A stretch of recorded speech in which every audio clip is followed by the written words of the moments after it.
My name is Mohammad Rizwan Hasnain और आप देख रहे हैं my YouTube channel biological facts. आज का हमारा टॉपिक है basic tissues of plant body. Last video के अंदर हमने dicot stem and monocot stem का ट्रांसफर सेक्शन के बारे में बात की थी। तो वहां पर हमने डिफरेंट टाइप ऑफ टिश्यूज के बारे में भी पढ़ा था कि उसके अंदर जो है वो पेरेन्काइमा टिश्यूज मौजूद होते हैं, कोलिनकाइमा टिश्यूज मौजूद होते हैं या स्क्लेरेन्काइमा टिश्यूज मौजूद होते हैं, वास्कुलर बंडल टिश्यूज भी मौजूद होते हैं। तो अब हम इनको वन बाय वन जो है वो हम स्टडी करेंगे कि इनका साइज क्या होता है, इनका स्ट्रक्चर क्या होता है और बेसिकली ये प्लांट के अंदर कहाँ पर पाए जाते हैं और इनके क्या क्या फंक्शन होते हैं। तो इंशाल्लाह एट द एंड हम इन सब का कंपेरिजन भी करेंगे। सबसे पहले हम डिफाइन करेंगे what is tissues. Tissues can be defined as these are the group of cells performing related function. आपको पता है सेलर ऑर्गेनाइजेशन के अंदर जो सेल के बाद जो लेवल आता है उसको हम टिश्यू कहते हैं।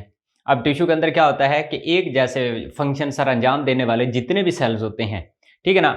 अब सेम फंक्शन की बात नहीं हो रही, यहाँ पे बात हो रही है रिलेटेड फंक्शन, यानी एक दूसरे से मिलते जुलते अगर वो काम सर अंजाम देते हैं तो आपस में मिलकर क्या बना देते हैं, टिश्यू बना देते हैं। तो इसको हम सिंपली हम डिफाइन करते होते हैं sales having related function form a tissue. Okay हो गया। उसके बाद बायो की वो branch, the branch of biology which deals with the study of the tissue is called histology. तो बायो की वो ब्रांच जहां पर हम टिश्यूज का स्टडी करते हैं उसको हम क्या कहते हैं, हिस्टोलॉजी कहते हैं।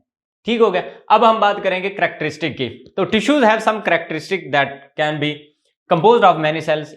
हर टिश्यू के लिए जरूरी है कि वो एक से ज्यादा सेल्स पर मुश्तमिल होता है। और दूसरी बात यह है कि उसके अंदर मौजूद जो सेल्स हो सकते हैं वो सेम भी हो सकते हैं, वो सेल जो है वो डिफरेंट भी हो सकते हैं, क्योंकि हमने पीछे उसके डेफिनेशन के अंदर बात की है कि जो सारे के सारे सेल्स होंगे उनके रिलेटेड फंक्शन होंगे। अब डेफिनेटली बात है एक स्पेसिफिक सेल एक स्पेसिफिक फंक्शन सर अंजाम दे सकता है, तो वो जो उसका फंक्शन होगा वो दूसरे से डिफरेंट होगा। लिहाजा उनके जो मिलते जुलते फंक्शन होंगे वो सारे ही आपस में मिलकर क्या बनाएंगे, टिश्यू बनाएंगे। अब तमाम तर सेल जो होंगे वो लाजमी नहीं कि वो एक जैसे हों और ये भी लाजमी नहीं कि वो एक दूसरे से मुख्तलिफ हों, वो दोनों तरह के हो सकते हैं। सेकंड कैरेक्टर की अगर हम बात करें, cells in a tissue are tightly held by the junction. अब डेफिनेटली बात है एक टिश्यू है उसके एक डेफिनेट जो है प्रॉपर्टीज होगी, तो उसके लिए वो लाजमी होता है कि वो सेल्स को अपने अंदर जो होता है वो टाइटली जंक्शंस के साथ अपने अंदर हेल्ड करके रखता है ताकि कोई भी सेल जो है वो टिश्यू को लीव ना कर सके। उसके बाद all cells in a tissue have same organisation. अब ये एक इंपॉर्टेंट एक प्रॉपर्टी है, एक इंपॉर्टेंट कैरेक्टरिस्टिक है टिश्यूज के हवाले से कि देखिए किसी भी जगह पर कोई भी टिश्यू मौजूद है तो उसके अंदर जितने भी सेल्स होंगे सबकी जो ऑर्गेनाइजेशन होगी वो सबकी एक जैसी होगी। फॉर एग्जांपल अगर हम बात करते हैं मेसोफिल टिश्यू की, अब मेसोफिल टिश्यू जो है वो प्लांट के फोटोसिंथेटिक पार्ट्स के अंदर पाए जाते हैं लाइक लीफ। अब इसका मतलब यह है कि मेसोफिल टिश्यू के अंदर जितने भी सेल्स होंगे, ठीक है जी, तो उसके तमाम सेल के अंदर क्या होगा, क्लोरोप्लास्ट मौजूद होगा ताकि वो फोटोसिंथेसिस कर सकें। अब ये नहीं होगा कि कुछ सेल्स के अंदर जो है वो क्लोरोप्लास्ट मौजूद हो, कुछ सेल्स के अंदर क्लोरोप्लास्ट मौजूद ना हो, तो उनकी ऑर्गेनाइजेशन डिफरेंट नहीं होती सबकी, यानी एक टिश्यू के अंदर मौजूद जितने भी सेल्स होंगे सबकी ऑर्गेनाइजेशन एक जैसी होगी। अगर कोई चीज मौजूद है तो सब में होगी, अगर कोई चीज मिसिंग है तो वो सब के अंदर होगी। हाँ, ये बात है कि अगर एक ही टिश्यू डिफरेंट साइट के ऊपर पाया जाता है तो साइट के हवाले से उसके फंक्शंस के अंदर या उसके ऑर्गेनाइजेशन के अंदर चेंज आ सकता है। उसके बाद लास्ट प्रॉपर्टी है all cells in a tissue perform same function. Definitely बात है कि ये एक ही टिश्यू के अंदर मौजूद जितने भी सेल्स होंगे सबका फंक्शन जो है वो एक जैसा होगा। अब हम बात करेंगे क्लासिफिकेशन ऑफ टिश्यूज या टाइप्स ऑफ टिश्यूज के हवाले से। तो ब्रॉडली जितने भी टिश्यूज हैं उसको हम दो कैटेगरीज के अंदर हम डिवाइड करते हैं। पहली जो कैटेगरी है उसको हम कहते हैं मेरिस्टेमेटिक टिश्यूज और जो सेकंड जो कैटेगरी है उसको हम कहते हैं परमानेंट टिश्यूज। ठीक है जी।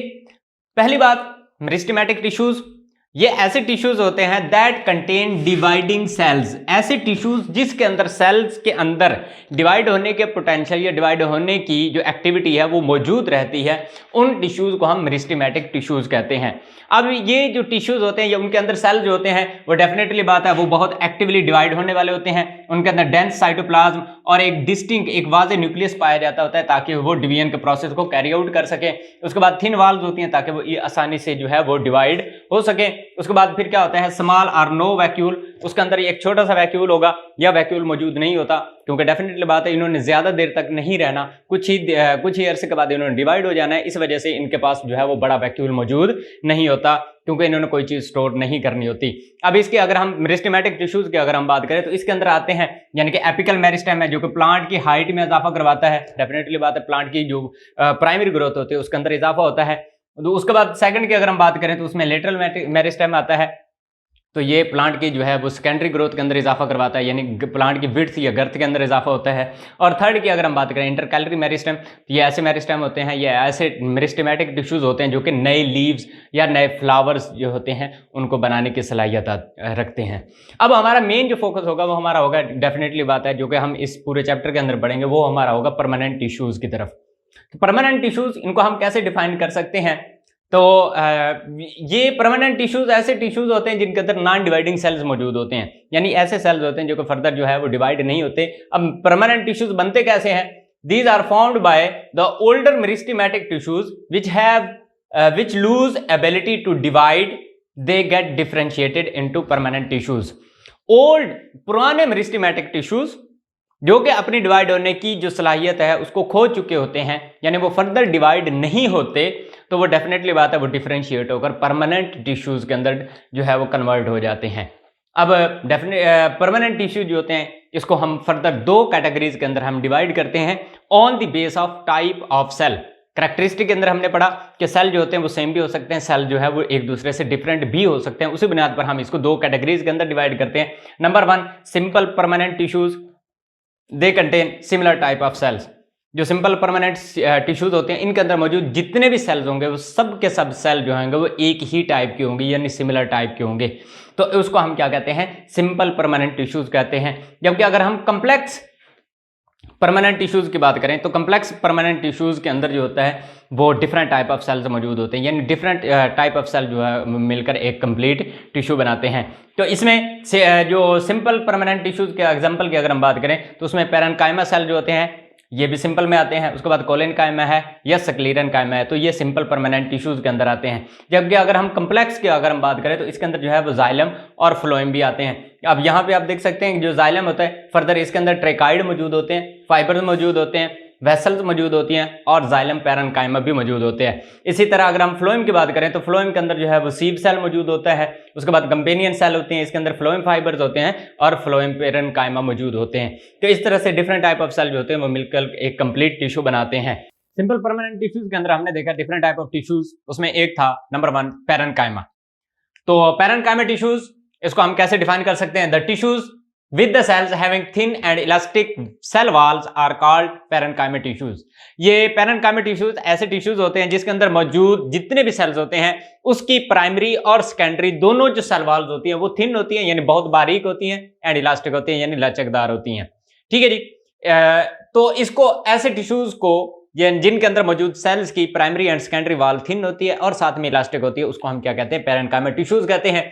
These are the main ground tissues of the plant body. ये प्लांट बॉडी का मेन ग्राउंड टिश्यूज होते हैं जो कि थ्रू आउट द बॉडी जो है लाइक अगर हम प्लांट के रूट्स की बात करें, उसके हम शूट की यानी स्टेम की बात करें या उसकी लीव्स की बात करें, तो ये जो पेरेन्काइमा सेल्स होते हैं इनकी तमाम जगहों पर पाए जाते हैं। अब इसके अगर हम ओरिजिन की बात करें तो ओरिजिनली यानी कि मोस्टली इनकी जो ग्रोथ होती है, यानी इनकी जो नए जो पेरेन्काइमा टिश्यूज बनते होते हैं वो प्लांट की प्राइमरी ग्रोथ के दौरान बनते होते हैं, लेकिन as a result of secondary growth भी कुछ ना कुछ जो है वो पेरेन्काइमा टिश्यूज जो है वो बनते होते हैं। इसके अगर हम सेल्स के स्ट्रक्चर की अगर हम बात करें तो इस बारे में ये है कि दे हैव एक्टिव प्रोटोप्लास्ट। इनके पास जो होता है एक एक्टिव प्रोटोप्लास्ट मौजूद होता है, और प्रोटोप्लास्ट आपको पता है the plant cell without cell wall is called protoplast, यानी कि सेल मेम्ब्रेन और उसका अंदर का जितना भी एरिया होता है उसको हम क्या कहते हैं? प्रोटोप्लास्ट कहते हैं। तो इसके पास जो होता है वो एक्टिव प्रोटोप्लास्ट होता है, यानी कि वो एक्टिवली अपने जो है फंक्शन सर अंजाम दे रहा होता है। अब अगर एक बात ये भी है पेरेन्काइमा के बारे में कि मोस्टली इसके जो सेल्स होते हैं वो लिविंग होते हैं, इन सम केसेस जो है वो डेड भी हो सकते हैं, लेकिन यहाँ पे हम मोस्टली जो हमारा फोकस होगा इसके लिविंग सेल्स के स्ट्रक्चर के बारे में होगा। तो उसके पास जो है वो एक्टिव प्रोटोप्लास्ट पाया जाता है। उसके बाद नंबर 2 प्रोमिनेंट न्यूक्लियस, एक वाज़ेह न्यूक्लियस जो है वो मौजूद होता है, और closely packed thin primary and elastic secondary walls. इसकी जो वॉल्स होती हैं प्राइमरी और सेकेंडरी वो एक दूसरे से काफी ज्यादा दूर नहीं होती, बिल्कुल करीब करीब पाई जाती हैं, तो वो क्या होती हैं? थिन होती हैं और साथ में इलास्टिक भी होती हैं। इंटरसेलुलर स्पेसेस जो है वो इनके अंदर देखी जा सकती हैं, और यही जो इंटरसेलुलर स्पेसेस होती हैं वो एक्सचेंज ऑफ गैसेस के लिए यूज की जाती हैं। खासतौर पर पेरेन्काइमा की एक टाइप है उसको हम कहते होते हैं एरेन्काइमा सेल्स। तो एरेन्काइमा ये बेसिकली जो सकुलेंट प्लांट्स होते हैं उनके अंदर जो है वो देखा जा सकता है। तो एरेन्काइमा सेल्स के अंदर जो होते हैं वो काफी ज्यादा जो है एयर कैविटीज या एयर स्पेसेस जो है वो देखी जा सकती हैं जो कि एक्सचेंज ऑफ गैसेस के लिए यूज की जाती हैं। उसके बाद protoplast of the adjacent cell are connected by the plasmodesmata. तो जो डेफिनेटली बात है, जो साथ साथ में मौजूद सेल्स होते हैं उनके दरमियान में एक बारीक सा होल होता है, एक सुराख होता है, जिसके जरिए दोनों सेल्स का जो प्रोटोप्लास्ट होता है वो आपस में मिक्सअप हो सकता होता है, उसको हम क्या कहते होते हैं, प्लाज्मोडेस्माटा कहते हैं। तो ये एक यानी एक छोटा सा होल होता है दो सेल्स के दरमियान। तो इस होल के जरिए जो होता है यानी कि मटेरियल की जो ट्रांसपोर्ट होती है एक सेल से दूसरे सेल तक हो सकती है।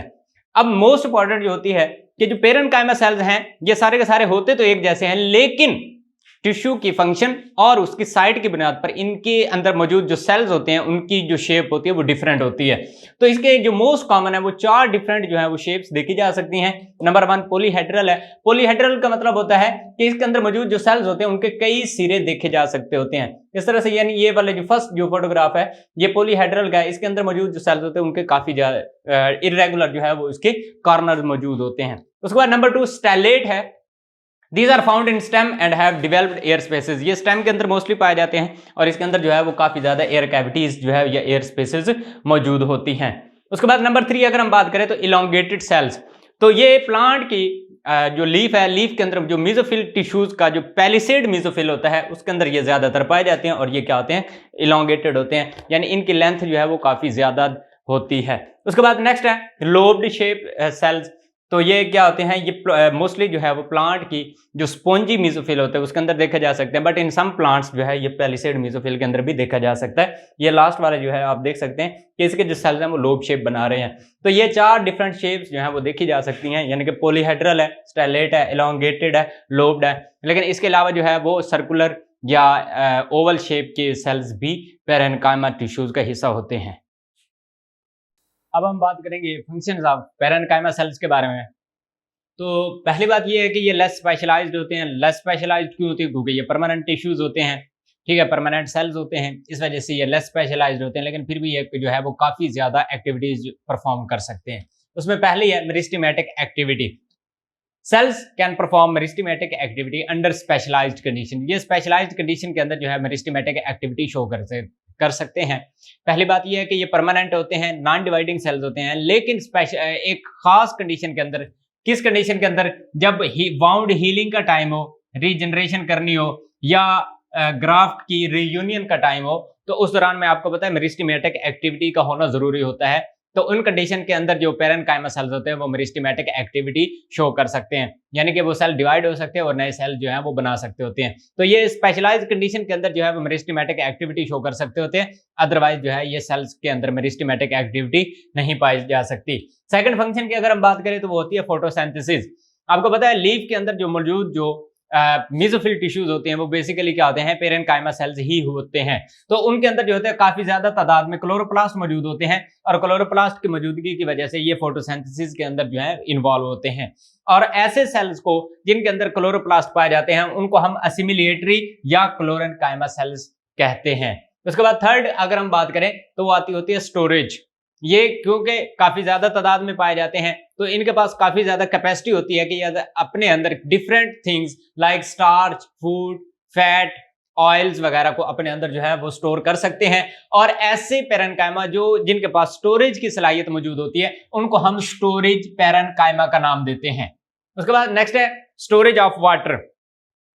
तो पेरेन्काइमा सेल जो होते हैं वो बेसिकली जितने भी, अगर हम सकुलेंट प्लांट्स या अगर हम हर्बेशियस प्लांट्स की अगर हम बात करें तो इन प्लांट्स के जो सेल्स होते हैं वो अपने पास काफी ज्यादा मिकदार में वाटर को स्टोर कर सकते होते हैं। अब वाटर स्टोर करने का एक फायदा उनको उनकी सपोर्ट के हवाले से भी होता है, क्योंकि जितना ज्यादा वाटर जो है वो उनके सेल के अंदर एंटर होता है उतनी ज्यादा टर्जिडिटी पैदा होती है और टर्जिडिटी के पैदा होने की वजह से प्लांट को अगेंस्ट द ग्रेविटी स्टैंड होने में उनकी हेल्प करती है। लेकिन इसके अलावा जो पेरेन्काइमा सेल्स होते हैं ये इनका जो साइज होता है वो काफी बड़ा होता है और इनके पास थिन वाल्व होती हैं, इस वजह से जो है वो वाटर को काफी ज्यादा स्टोर कर सकते हैं। अगली अडेप्टेशन ये होती है कि इनके अंदर जो साइटोप्लाज्म होता है वो काफी कम पाया जाता है।